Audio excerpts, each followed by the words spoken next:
السلام علیکم ناظرین، میں طارق اسماعیل ساگر آپ کی خدمت میں تازہ ترین گزارشات کے ساتھ۔ ناظرین کرام، بھارتی میڈیا کی طرف سے جو اطلاعات آ رہی ہیں ان کے مطابق مقبوضہ کشمیر کی گلوان ویلی میں چائنا اور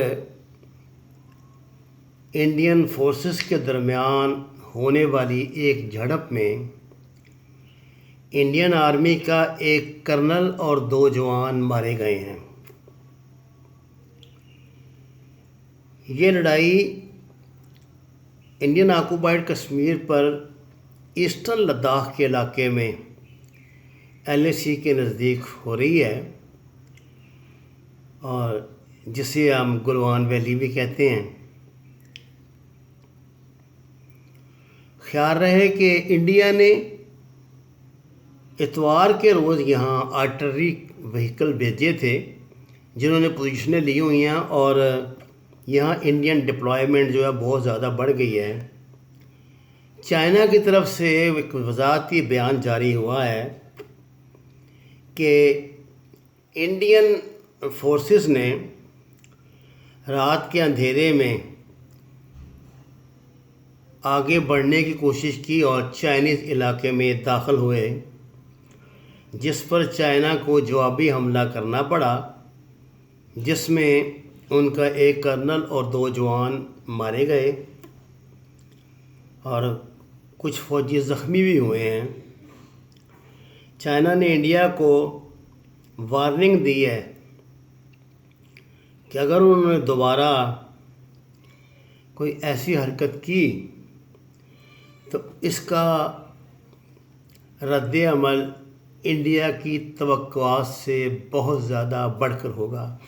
ناظرین کرام، چائنا کی طرف سے انڈیا سے اپیل کی گئی ہے کہ وہ کشمیر کا موجودہ سٹیٹس ختم کر کے سابق سٹیٹس بحال کرے، یعنی 370 کو بحال کرے، اور اگست میں جو اس نے تبدیلیاں کی تھیں وہ واپس لے، کیونکہ ان تبدیلیوں کے بعد جب اس نے کشمیر کو 3 حصوں میں تقسیم کر دیا ہے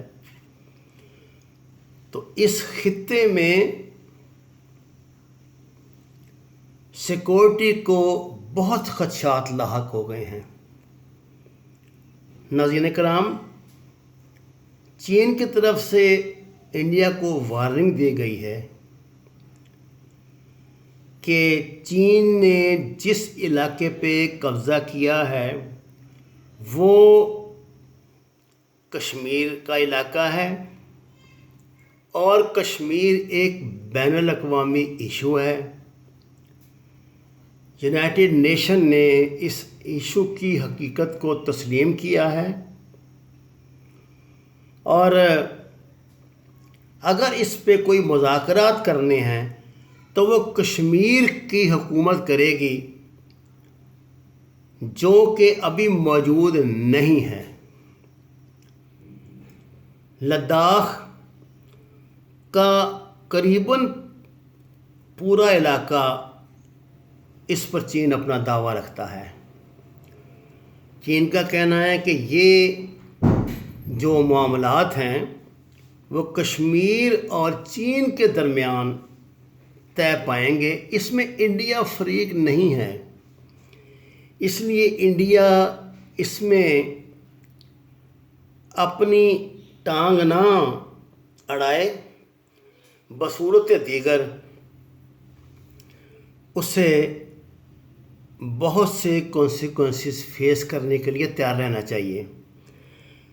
چائنا کی طرف سے یہ وارننگ دی گئی ہے کہ اگر انڈیا نے امریکہ کی پشت پناہی پر کوئی بھی غلطی کی تو چائنا معاشی طور پہ اس کو ایسا جھٹکا دے گا کہ انڈین معیشت منہ کے بل زمین پہ گرے گی اور پھر کبھی نہیں اٹھ سکے گی۔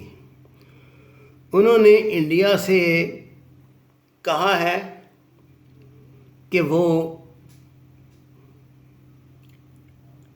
کشمیر کی موجودہ صورتحال میں اس لڑائی کا فریق ہی نہیں بنتا، اور اس کے لیے ضروری ہے کہ وہ اس لڑائی میں اپنی منہ ماری بھی نہ کرے۔ ناظرین کرام، ایسا لگتا ہے کہ چین اس وقت بڑے مضبوط ارادے کے ساتھ اور کوئی بہت بڑے مشن کے ساتھ اس خطے میں لداخ میں آیا ہے، اور انڈیا کو توقعات کے خلاف بہت خطرناک نتائج بھگتنے پڑیں گے۔ وما علینا الا البلاغ المبین۔ درخواست ہے کہ قرآن اور نماز کو ترجمے کے ساتھ پڑھیے اور جانیے، جتنی بھی جگہ آپ کو میسر ہو اس میں کاشتکاری کیجیے، پھلدار درخت لگائیں اور ہمارے چینل کو سبسکرائب کریں۔ آپ کا بے حد شکریہ۔